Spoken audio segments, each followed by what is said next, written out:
રાજકોટના ઉપલેટામાં સમૂહ ખતના કેમ્પ યોજાયો. ઉપલેટા તેમજ આજુબાજુના ગામોમાં સેવાકીય પ્રવૃત્તિ કરવા જેવી કે દર વર્ષે સમૂહ સાદી તેમજ રાહત દરે દવાખાનું શિફા ક્લિનિક નામથી શરૂ કરવામાં આવ્યું છે. એવું ખૂબ નામ જાણીતું એવું સાહિલ માનવ કલ્યાણ એજ્યુકેશન એન્ડ ચેરિટેબલ ટ્રસ્ટ આયોજિત પ્રથમ વખત ઉપલેટા ખાતે રાહત દરે 11 સમૂહ ખતના કેમ્પ શિફા ક્લિનિક ઉપલેટા ખાતે યોજાયો.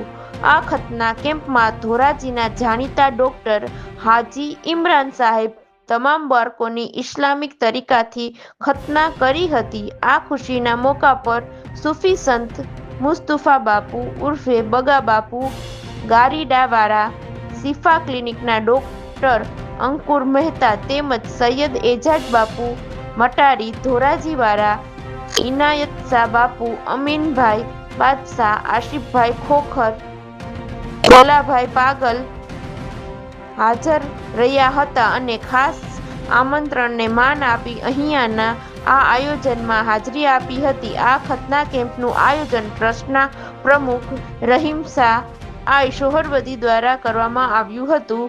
Bureau chief Rizwan Juneja. હું ડૉક્ટર રાજીવરાન ખલીફા ધોરાજી આજરોજ શિફા ક્લિનિક ઉપલેટા ખાતે સમૂહ ખતના કેમ્પનું આયોજન સાહિલ ચેરિટેબલ ટ્રસ્ટ દ્વારા કરવામાં આવેલ. તેમની અંદર 11 બાળકોએ લાભ લીધેલ. બહુ સારી રીતે કેમ્પનું આયોજન કરવામાં આવેલ સાહિલ ચેરિટેબલ ટ્રસ્ટ દ્વારા.